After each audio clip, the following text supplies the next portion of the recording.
Hello friends, good evening. Good news तो मैंने सुबह ही दे दी थी आपको, और कल मैंने मैसूर वालों को भी दे दी थी कि गुड न्यूज़ क्या है कि फोर्थ सेलेक्टेड लिस्ट कैंडिडेट्स की लिस्ट आ गई थी, बीएससी बीएड की, बीए बीएड की। और आज जो waiting list, second waiting list आई भुवनेश्वर की, लेट टाइम में आई थी, तो आज मैंने वो डाल दी थी। तो आज मैं उसके बारे में आपको कुछ और जानकारियाँ दूंगा। मेरे पास क्वेश्चंस भी बहुत आ गए, तो पहले मैं टेलीग्राम से लेता हूँ और यूट्यूब के थोड़ी देर बाद में दूंगा। सर, मैजिकल माउंटेन ने पूछा है, सर ये मैं ये पूछना चाहती हूँ कि अजमेर की कितनी लिस्ट निकल चुकी है। तो मैजिकल जी, एक ही लिस्ट निकली है, एक सिलेक्टेड कैंडिडेट लिस्ट और एक वेटिंग कैंडिडेट लिस्ट। उनमें एडमिशन कोई हो चुके हैं और कोई सीट बच जाएगी तो वो और कोई लिस्ट, दूसरी वेटिंग लिस्ट निकालेंगे, उसके आधार पे करेंगे। अभी कोई उम्मीद नहीं है, आएगी तो सबसे पहले मैं ही दूंगा। और एकता जी का सिलेक्शन हुआ है, और एकता गुप्ता, उन्होंने बहुत अच्छा लिखा, तो मैं पहले पढ़ के बताता हूँ। Honestly sir, I am also thankful to you, but I can't explain this in language of words that how your channel help me, but what I think about you and your channel is a nature's masterpiece. Finally I am in RIE Ajmer, thank you. ओहो, बहुत खुशी हुई एकता जी, मैं बहुत प्रसन्न हुआ ये जानकर। कॉन्ग्रेचुलेशन, आपके शब्दों ने मुझे आनंदित किया, गदगद कर दिया। मुझे गर्व है कि आप जैसे व्यक्ति मेरे चैनल के सब्सक्राइबर हैं। उन्हें बताएं। एंड त्रिलोकीनाथ जी लिखते हैं, हैप्पी दिवाली सर, मेरा एडमिशन हो गया RIE अजमेर में। त्रिलोकीनाथ जी, आप तो वैसे ही त्रिलोकी के नाथ हैं, तीनों लोगों के नाथ हैं। बहुत बहुत बधाई आपको और शुभकामनाएं मेरे और मेरे चैनल के साथ हमेशा बने रहें। अब जो और भी क्वेश्चन पूछे हैं कि महावीर प्रसाद पूछते हैं, सर RIE अजमेर की भी सेंड कीजिए। भाई RIE अजमेर की क्या सेंड करूं मैं, लिस्ट को निकलेगा तभी तो सेंड करूं ना। मेरे चैनल पे, जो टेलीग्राम चैनल पे, मैं सारी लिस्ट जो भी आती है तो मैं डाउनलोड करके इस पे अपलोड कर देता हूँ। आप यहाँ से डाउनलोड कर सकते हैं, अपने काम आया तो रख सकते हैं। लेकिन रितिका चौधरी जी ने जवाब दे दिया कि RIE अजमेर की लिस्ट आई नहीं है, अभी कोई नहीं। तो जब भी कोई नई सूचना आएगी तो मैं आपको सूचना दे दूंगा। चलिए कुछ यहाँ बात कर लेते हैं, फिर मैं आपको YouTube से भी जवाब दूंगा। तो यहाँ देख लीजिए, आपको कोई भी चीज नई दिखाई नहीं दे रही हो, पुरानी बातें ही आपको दिखाई दे रही है। BEd MAd के मार्क्स आपको अपलोड करने हैं। भोपाल का तो हो ही चुका है, BEd का और MAd का और कहीं आपको अपलोड करने हैं। तो अब चलते हैं आगे। तो अब पहले देख लेते हैं, ये देख लेते हैं पहले क्या है। ये देखिए, 16 तारीख को आपको दोस्तों, ये 16 तारीख को लिस्ट निकली थी, कल मैंने अपलोड कर दी, ठीक है। तो उसमें जो खास बात है ना, वो ये है कि 16 तारीख को लिस्ट आ गई मैसूर की, और आपको 18 नवंबर 2020, 18 नवंबर 2020 टिल 5 PM तक आपको ये एडमिशन ले लेना है। अगर 5:05 हो गए तो फिर आपका एडमिशन नहीं होगा, फिर ये लिस्ट 5वीं भी आ जाएगी, 5th लिस्ट भी आ जाएगी, मैं सब बोलता हूँ। तो अगर आपको ये अपॉर्चुनिटी चाहिए, आपको एडमिशन लेना है, तो कल का दिन आपके लिए खास है। और ये दिन खास उनके लिए भी है जो RIE भुवनेश्वर में सेलेक्ट हुए हैं वेटिंग लिस्ट में। तो ये मैसूर की लिस्ट मैंने बता दी आपको। अब चलते हैं RIE भुवनेश्वर में। तो यहां देखिए, नई कोई बात नहीं है, वही बात है। 16 तारीख का जो लिस्ट निकाली है वो आपके लिए जरूरी बात है। ये देखिए आप, ये सेकंड प्रोविजनल लिस्ट, आप यहां जाएंगे ऐसे तो आपको सब कुछ मिल जाएगा। सेकंड, ये लिस्ट तो मेरे टेलीग्राम चैनल पे पड़ी है। EWS कोटा फॉर्मेट आप यहां से ले सकते हैं। फीस स्ट्रक्चर 2020-21 ये भी दिया हुआ है। Format OBC, non creamy layer, information sheet for BA BEd, information sheet for BSc BEd biology science, information sheet for BSc BEd physical science, list of documents to be submitted, undertaking. ये चीज आप side से यहाँ से एक जैसे आप click करेंगे, जैसे ये क्लिक का निशान जा रहा है, क्लिक करते ही आपके सामने आ जाएगा। ठीक है दोस्तों, अब ये देख लीजिए, मैंने एक, जैसे ये है list of documents to be submitted, ये मैंने डाउनलोड कर रखी है आप लोगों के लिए। ये देखिए, ये इंपॉर्टेंट है, इसलिए मैंने कर ली और आप लोगों के जवाब दूंगा। यूट्यूब में मेरे से पूछा है कि सर ये कईयों के नाम हाईलाइटेड क्यों है, कईयों ने कैसे जवाब दे रखा, कईयों के रिजर्वेशन में भी अलग थलग है मामला। तो मैं आपको इस बारे में थोड़ी जानकारी दूंगा। थोड़ा सा मैं बता देता हूँ आपको, डॉक्यूमेंट्स बता देता हूँ। ये देखिए आप, डॉक्यूमेंट्स आपको क्या सबमिट करने हैं। Please submit all the relevant documents listed below in A zip file. तो जिप फाइल में आपको ये जो डॉक्यूमेंट्स नीचे दिए गए हैं इनको सबमिट करने क्या है। पहला है print out of application form and rank list 2020 result card. क्योंकि सीई तो हुआ नहीं है, लेकिन आपको वो जो मेरिट लास्ट रिजल्ट कार्ड है वो आपको करना है। Filled in information sheet for the concern sports available in the institute website. School college department leaving certificate, transfer certificate. Fourth conduct certificate, तो यहाँ टीसी लेनी है आपको, और ये यहाँ सीसी यानी चरित्र प्रमाण पत्र या आचरण प्रमाण पत्र from the head of institute last study. आपने 12वीं क्लास पास किया तो वहाँ उस स्कूल से ले लेना है। फिफ्थ है marksheet of class 10th and 12th। 10th किस लिए मांगते हैं? आपके जो आपकी जन्म तिथि के लिए। 6 है certificate diploma degrees of class 10th and 12th। अगर आपके पास ये सर्टिफिकेट, प्रमाण पत्र अलग चीज है, मार्कशीट अलग चीज है, ठीक है ना दोस्तों, ये अलग है। तो provisional certificate must be uploaded in case original is not available. अभी ये ओरिजिनल नहीं आया होगा, सीबीएसई ने तो भेज दिया होगा। अगर नहीं आया है तो जैसे ओडिशा का आ गया हो, बंगाल का आ गया तो ठीक, नहीं आया तो प्रोविजनल जमा करा दीजिए, ठीक है। ये कास्ट सर्टिफिकेट के लिए, अगर आपने रिजर्वेशन लिया है SC ST OBC में, तो आपका रेवेन्यू ऑफिसर जो तहसीलदार से नीचे नहीं हो उसके द्वारा आपको SC ST OBC और EWS का ये सर्टिफिकेट बनाना है, ठीक है। Certificate issued by any other person is not acceptable. Tehsildar से नीचे का आपने नायब तहसीलदार का बनवा लिया, गिरदावर पटवारी, ये बिल्कुल नहीं चलेगा। Candidates claiming reservation under OBC category should produce the certificate clearly mentioning other backward caste, class OBC और अन्य पिछड़ा जाति वर्ग and not belonging to creamy. OBC का जो फायदा लेना चाहते हैं रिजर्वेशन का, उनको ये बनाना पड़ेगा कि सर्टिफिकेट की वो क्रीमी लेयर में नहीं आते, मलाईदार तबके में नहीं आते। रेजिडेंशियल सर्टिफिकेट ये आपको बनवाना है, तहसीलदार से नीचा नहीं होना चाहिए। सर्टिफिकेट को फिजिकली जो PWD कैंडिडेट है, दिव्यांग है, तो वो उनको मुख्य जिला चिकित्सा अधिकारी से नीचे का ये साइन किया हुआ नहीं होना चाहिए certificate. Income certificate of parents from the competent authority not belong, tehsildar से नीचे का इनका भी नहीं चलेगा। और माइग्रेशन सर्टिफिकेट इफ एनी, आपको माइग्रेशन सर्टिफिकेट चाहिएगा। Student coming from university other than Utkal university, Utkal university में आप पढ़ते हैं तो आपका नहीं लगेगा। कई बच्चे पिछले साल के एडमिशन ले लिए हैं उत्कल में, तो उनको जरूरत नहीं पड़ेगी, क्योंकि आपको जो BA BEd BSc BEd की जो डिग्री मिलेगी वो उत्कल यूनिवर्सिटी की ही मिलेगी। ये वीडियो में पहले बना चुका हूं कि कौन सी RI में कौन सी डिग्री मिलती है, कौन सी।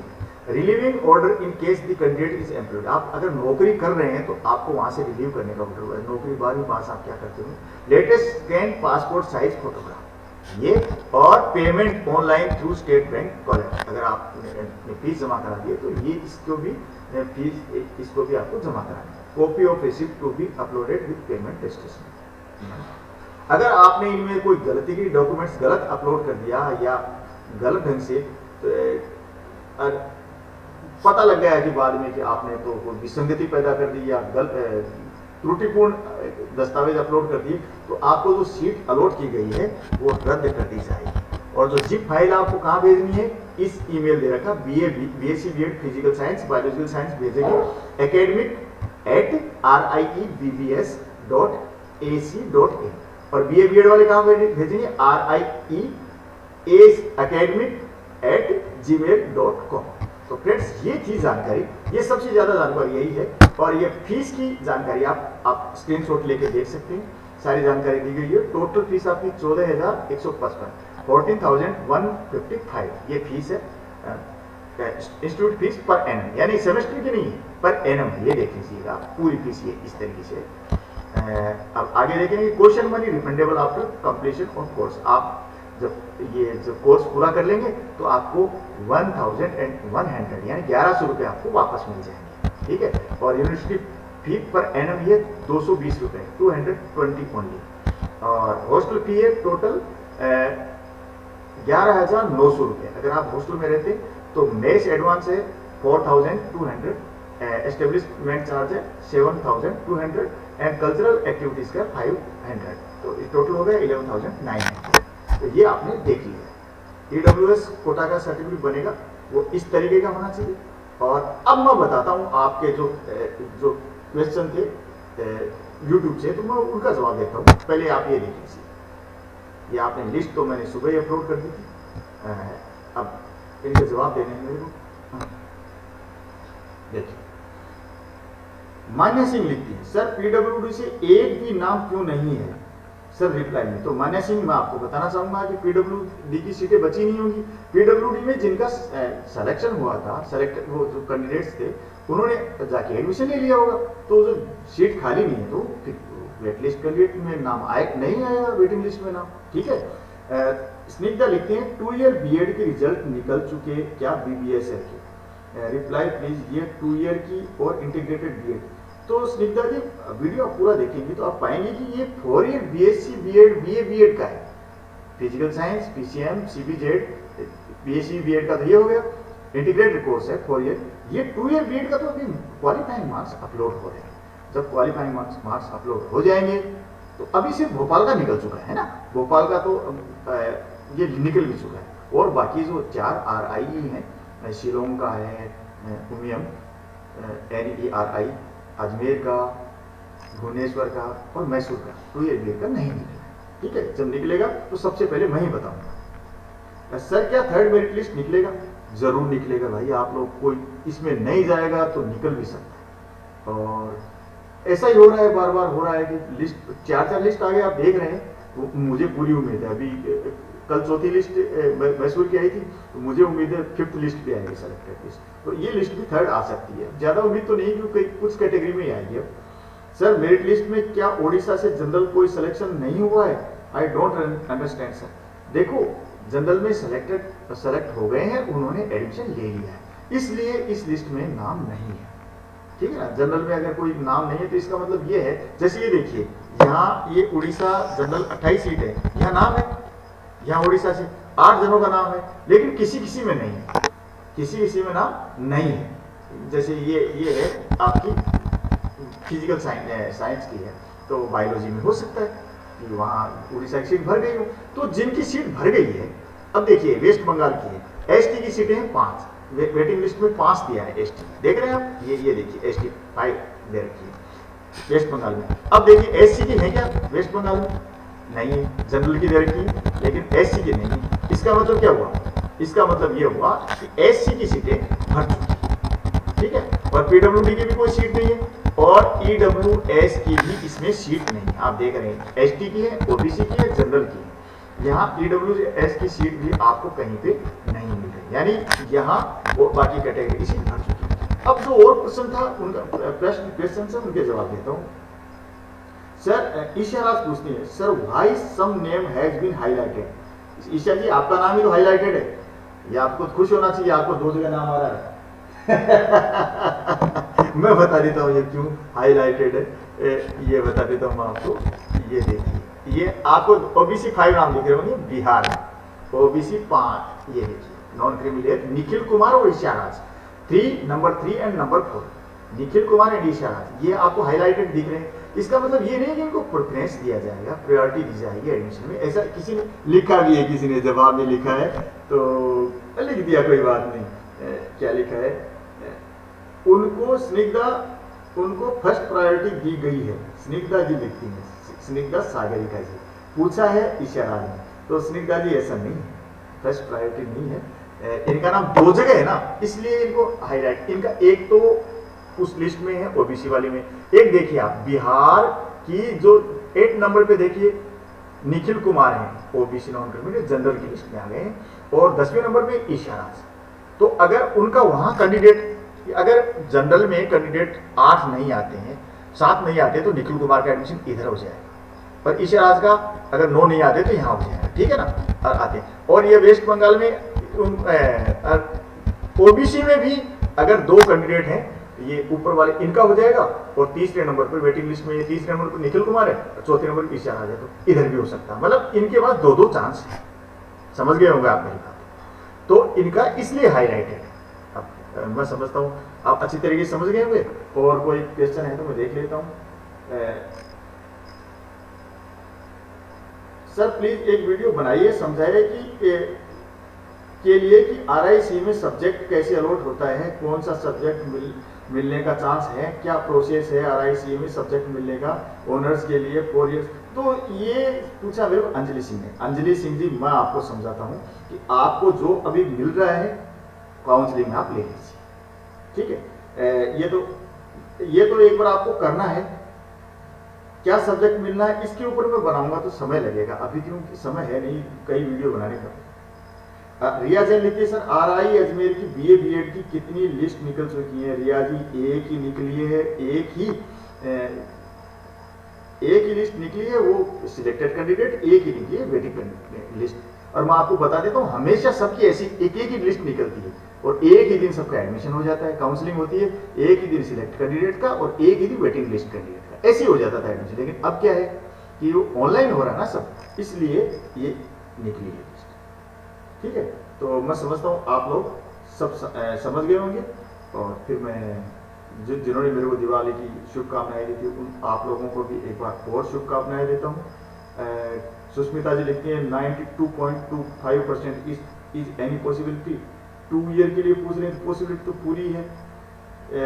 सर अजमेर BEd की लिस्ट कब आएगी? अनूप कुमार लिखते हैं, तो BEd की तो आने में समय लगेगा, भोपाल से आएगी अजमेर पर, फिर अजमेर वाली निकालेंगे, ये बात हो गई।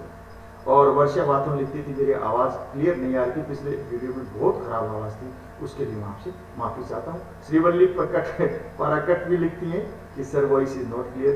तो मेरे लैपटॉप में कोई प्रॉब्लम आ रही है तो इसको ठीक कराऊंगा या नया लाना पड़ेगा। और आशा नाइक लिखती है, सर मेरा भी RI अजमेर में हो गया है। आशा जी, आपको बहुत बहुत शुभकामनाएं, बहुत बहुत शुभकामनाएं। और यश अच्छा भी लिखते हैं, मेरा भी हो गया अजमेर RI में। और यश अच्छा का नाम क्या है? शांतिलाल। शांतिलाल जी, तो मेरे सब्सक्राइबर बहुत सारे सब्सक्राइबर का, एकता गुप्ता जी हैं, त्रिलोकीनाथ हैं, शांतिलाल जी हैं, आशा नायक हैं, तो इनका हुआ तो मुझे बड़ी खुशी है। ठीक है, अगले वीडियो में फिर मिलता हूँ। आप लोग ध्यान रखिएगा, कल 18 तारीख है। RI मैसूर वाले, RI भुवनेश्वर वाले जिनके भी नाम है, इसमें नाम है, तो इसका मतलब ये है कि आपका एडमिशन का पूरा पूरा चांस है, ठीक है ना। और उनका तो है ही, मैसूर वालों का तो पक्का ही चांस है। यहाँ हो सकता है कि कुछ 1-2 आदमी ज्यादा ले लिया हूँ, कैंडिडेट्स वेटिंग लिस्ट वालों में कुछ ज्यादा ले लिया हूँ क्योंकि उनको सीट भरनी है, लेकिन आपके चांस पूरे पूरे हैं। आप काउंसलिंग जरूर कराइएगा, जरूर कराइएगा, जरूर कराइएगा। थैंक यू, नमस्कार, जय हिंद।